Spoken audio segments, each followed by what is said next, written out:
Welcome to part 2 of how to manage your worries. To do a quick recap on part 1, you can control your worries by writing them down on a piece of paper and giving each worry a score from 0 to 10 according to its intensity. Please watch part 1 if you've not seen it. Don't rush through this exercise. Take as much time as you need to relax and mindfully observe your worries as you score each one. The more you relax, the more you feel comfortable with looking at your worries you've written down.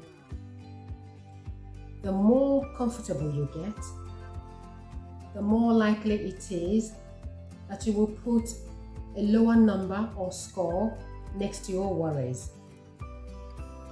The more you practice relaxing and getting comfortable with observing your worries, the more the scores will come down.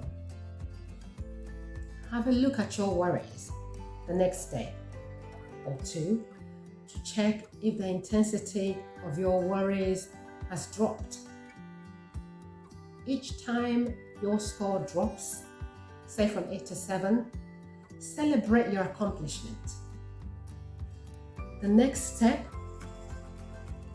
in this exercise is to take a look at your worries again and give the high ones from 6 to 10 a reality score. For example, if your worry is that you're afraid you're going to die, what is the reality that you're going to die now, even if you're very sick? Probably 0.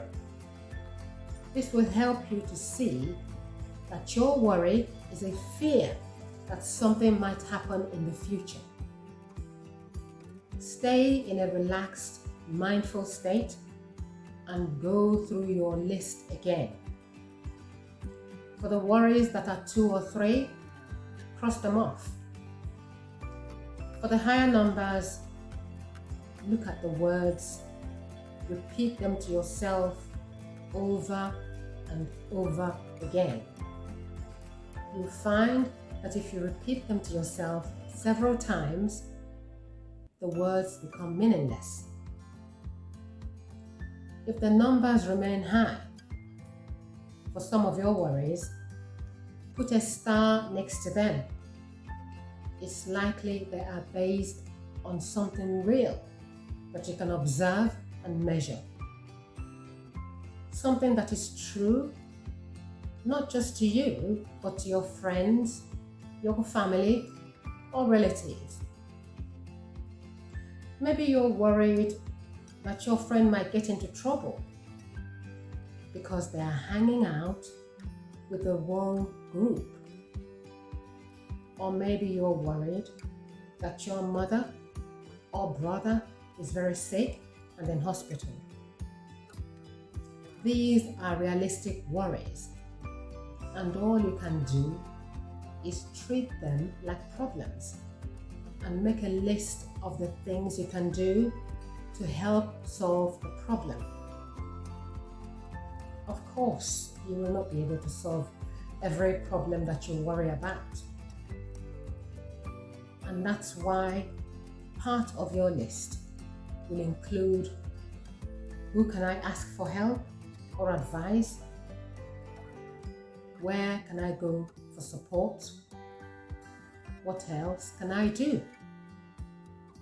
If you found this video helpful, please like it and share it. Remember to subscribe to my YouTube channel, where you'll find more of my motivational videos for young people. You can also follow me on Instagram and TikTok.